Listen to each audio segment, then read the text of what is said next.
이 자리에 함께 하고 계신 성도님들을 사랑하고 축복합니다. 오늘은 성령 강림절 12번째 주일입니다. 세상에 남아있는 우리를 위해 성령님께서 강림하심을 기억하는 귀한 절기 동안 성령님 안에서 우리가 항상 머무르고 있는지 항상 우리 자신을 돌아보는 귀한 절기가 되기를 소망합니다. 오늘 주신 말씀은 우리 죄를 대속하여 구원의 역사를 이루시고 부활하신 예수님께서 승천하시면서 우리에게 지상 명령으로 주신 귀한 말씀입니다. 그래서 우리는 하늘나라에 갈 때까지 이 말씀을 항상 기억하며 삶으로 살아내야 할 의무가 있고 또한 책임이 있습니다.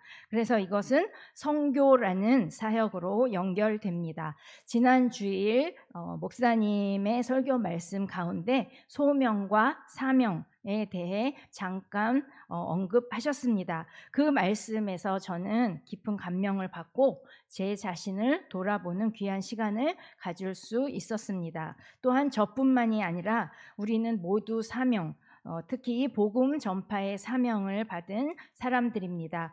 이렇게 귀한 사명을 은혜로 알고 기쁨으로 감당하는 우리 모두가 되기를 소망하는 마음에서 오늘 말씀을 준비했고 또 함께 나누고자 합니다.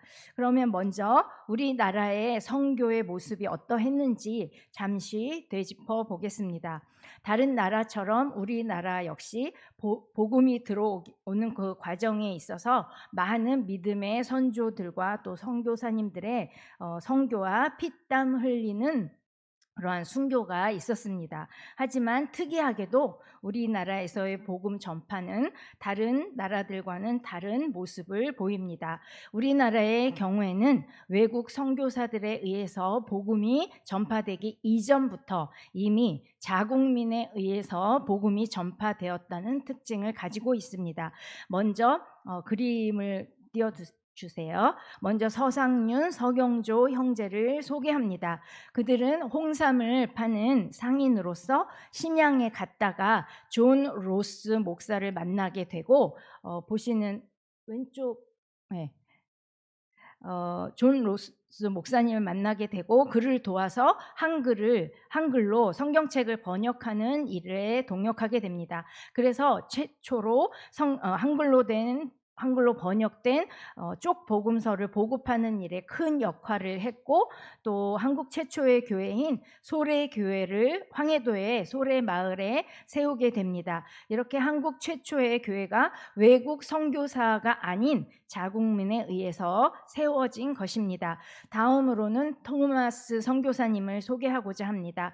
1866년 토마스 선교사님은 제너럴 셔먼호를 타고 대동강 강변에 들어오지만 통상 문제의 마찰로 배가 불타게 됩니다. 그 와중에 통역관으로 이제 배에 올랐던 토마스 선교사님은 그 불타는 배에서 한문으로 된 쪽복음 성경책을 던지면서 강물에 던지면서 예수님이라고 외쳤습니다. 그 당시에는 예수님을 야소라고 불렀습니다. 그래서 야소를 외치면서 그렇게 쪽복음을 던지게 됩니다. 다행히 그 불탄 배에서 탈출은 하게 됐지만 박춘권이라는 관군에게 붙잡혔고 이제 죽게 되는데 그 죽는 순간까지 두 손을 모으고 환한 미소를 지으며 하나님께 기도하고 또 박춘권에게 그 성경책을 전하게 됩니다.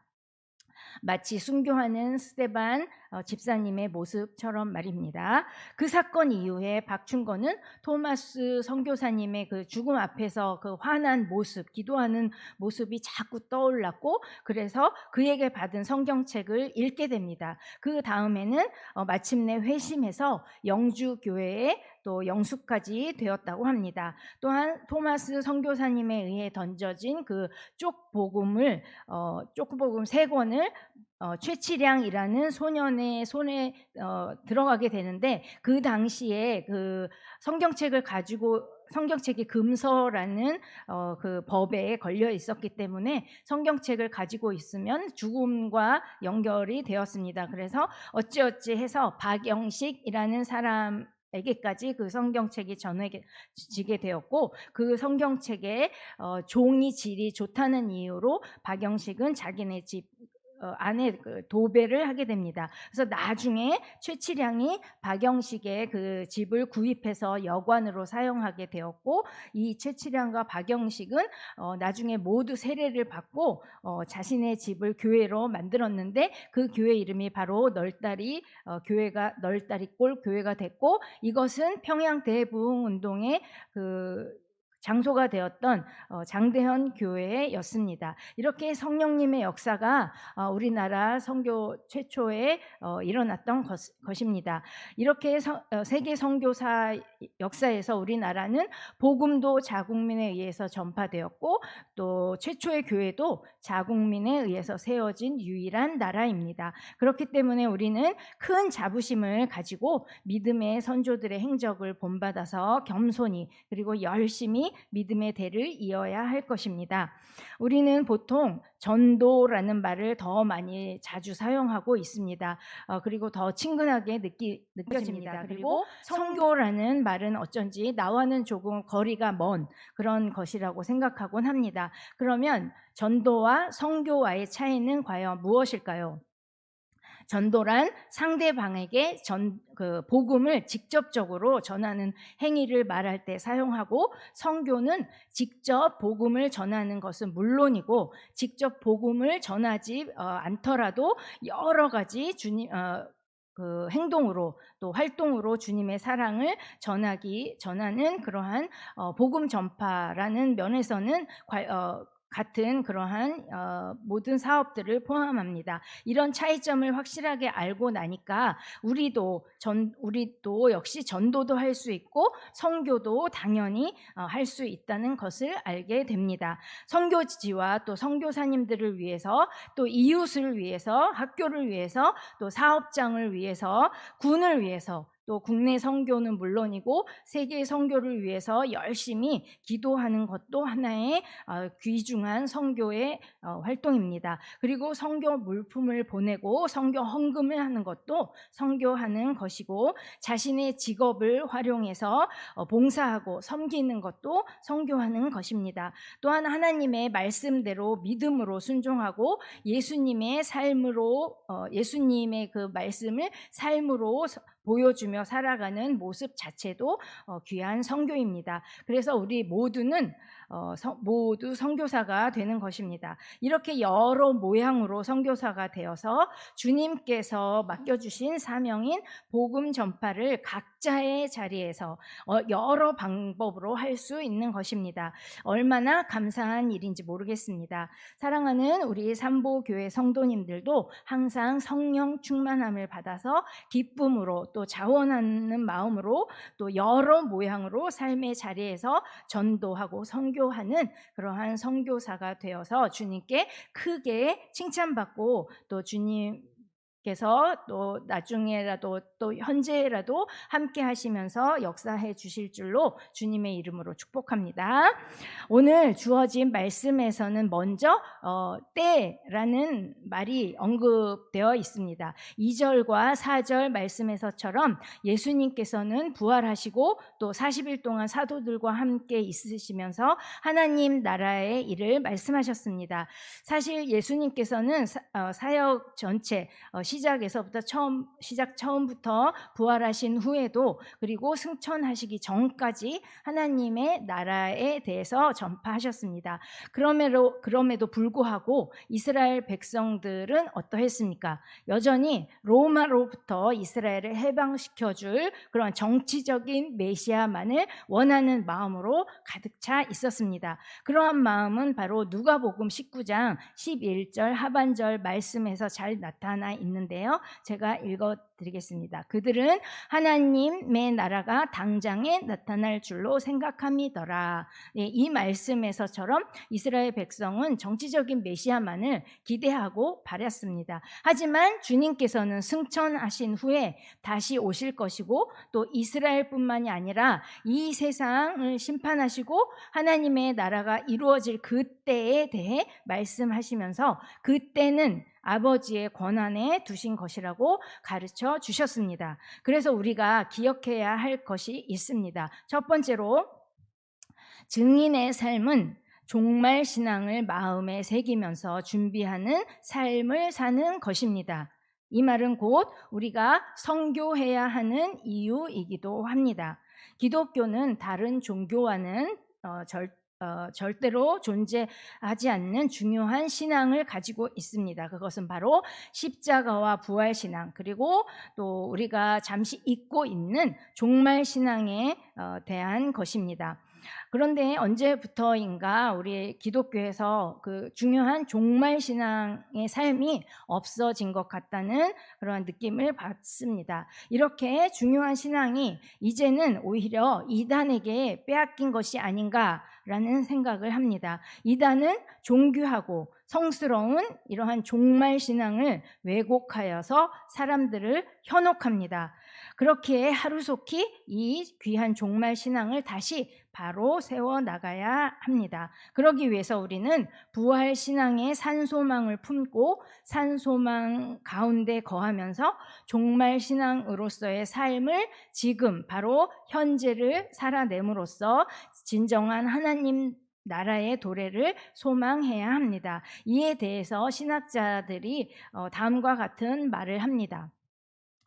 부활은 전적으로 하나님의 손에서 이루어진다. 그러므로 이미 임한 하나님 나라에 탐닉할 것이 아니라 앞으로 도래할 하나님 나라의 새 시대를 소망하는 자체가 절실히 요구된다라고 권면하고 있습니다. 그렇습니다. 이것이 바로 우리가 선교해야 하는 이유이기도 합니다. 이제 함께 영상 하나를 보겠습니다. 영상 틀어주실 때 앞에 강단 불도 함께 꺼주시면 감사하겠습니다.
While Johnny attacked, will you defend yourself?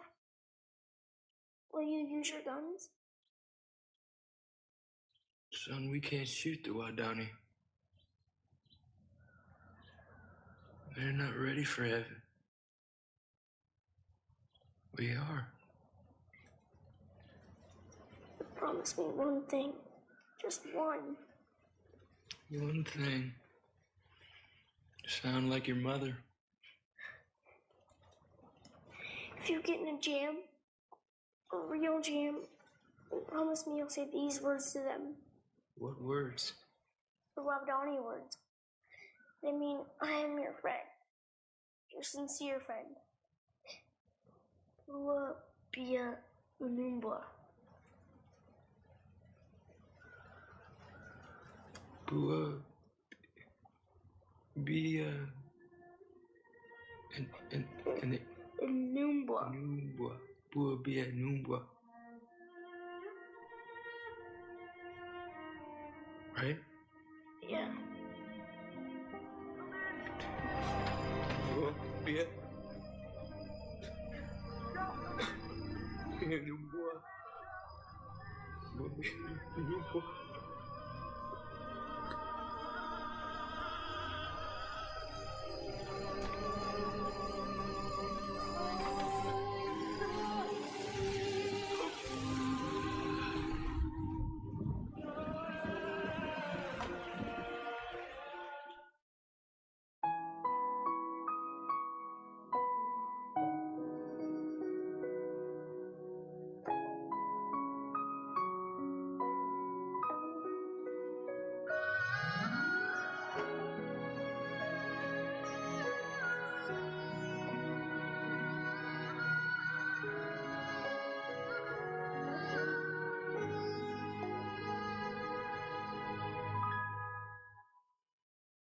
주님이 홀로 가신 그 길 나도 따라가오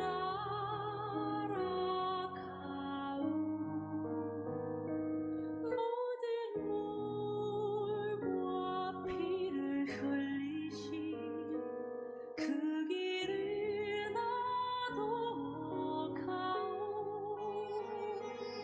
험한 산도 나는 괜찮소 바다 끝이라도 나는 괜찮소 죽어가는 저들을 위해 나를 버리길 바라오 아버지 나를 보내주오 나는 달려가겠소 목숨도 아끼지 않겠소 나를 보내주오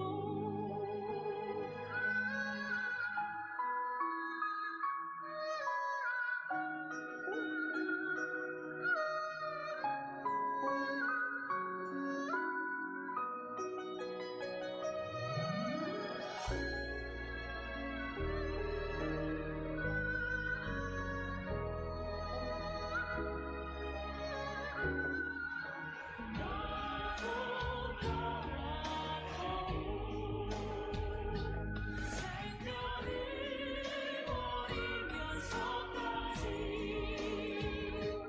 나를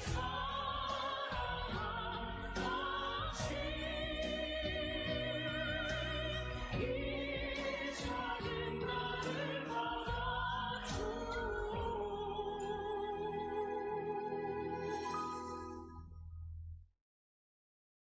나도 사랑하오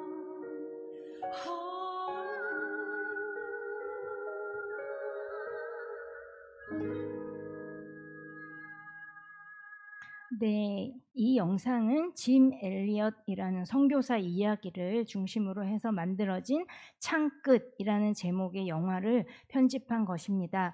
창끝이라는 영화에서 짐 엘리엇 선교사를 포함한 5명의 선교사들이 에콰도르 와다니족의 전사들에 의해서 죽임을 당했지만 그들의 흘린 피는 헛되지 않았습니다. 급기야는 마을 전체가 주님을 영접했을 뿐만 아니라 짐 엘리엇 선교사님을 직접 죽인 창으로 찔러서 죽였던 그 청년이 목회자가 되는 큰 열매를 맺을 수 있게 된 것입니다.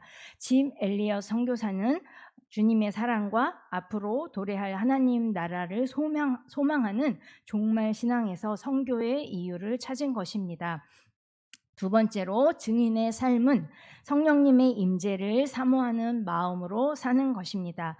그러면 권능을 선물로 주신다고 약속하셨습니다. 그래서 우리는 선교할 수 있는 용기와 힘을 얻을 수 있습니다. 주님께서 승천하시고 선물로 주신 성령을 받게 된 사도들과 그 이전의 사도들의 모습을 비교해 볼 수 있습니다. 그 차이는 어마어마하여 말로 표현할 수가 없을 정도입니다. 사고방식과 또 가치관과 삶의 목적이 완전히 달라졌습니다.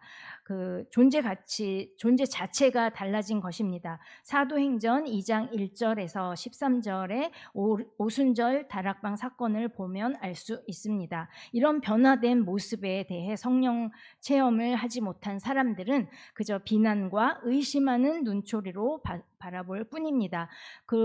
그도 그럴 수밖에 없는 것이 그들은 성령의 임재를 체험하지 못했기 때문일 것입니다. 마치 본문 6절에서처럼 성령 체험을 못했던 사도들이 예수님께 어리석은 질문을 했을 때처럼 말입니다.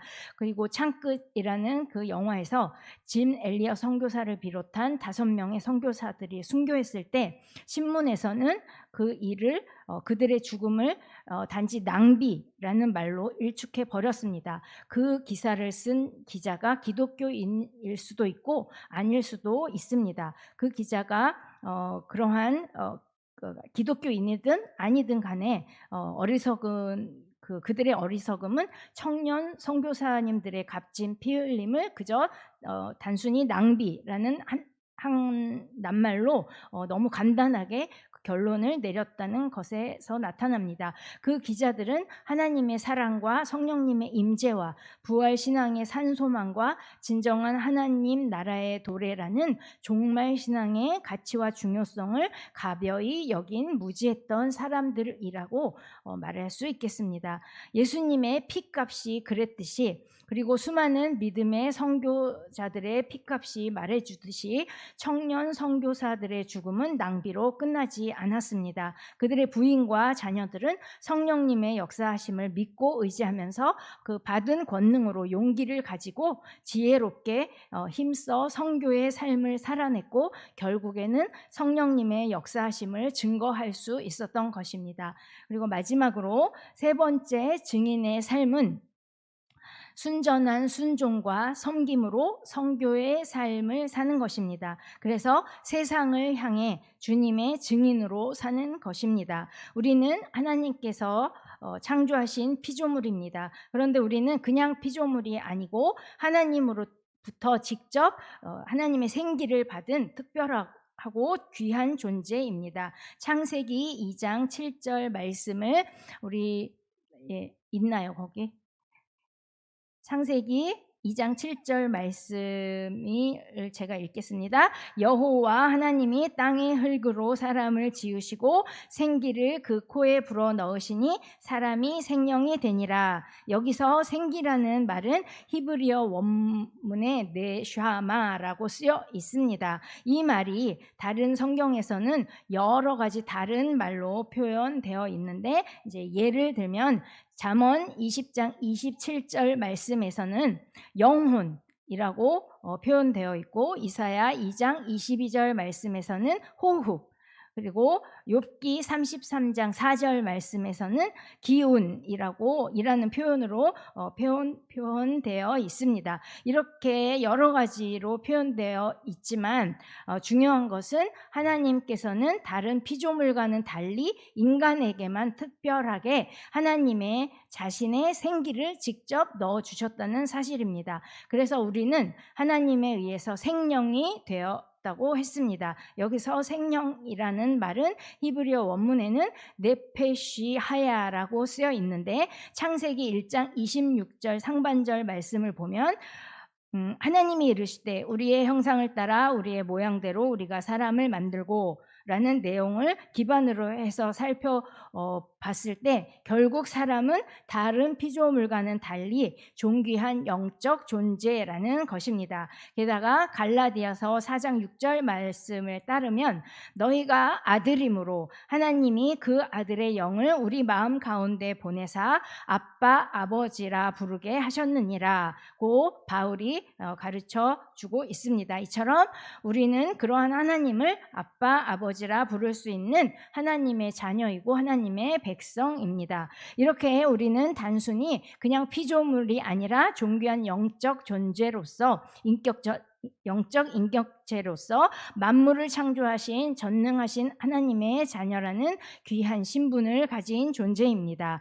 게다가 우리는 하나님의 구원 계획과 예수님의 구원 사역으로 말미암아 구원을 받은 하나님의 백성들입니다. 또한 성령님의 임재하심으로 인해 권능을 부여받은 존재이기도 합니다. 그러므로 우리는 어떤 한계에 부딪힌다 하더라도 주님의 증인으로서의 삶을 살아갈 수 있고 또한 감당할 수 있는 것입니다.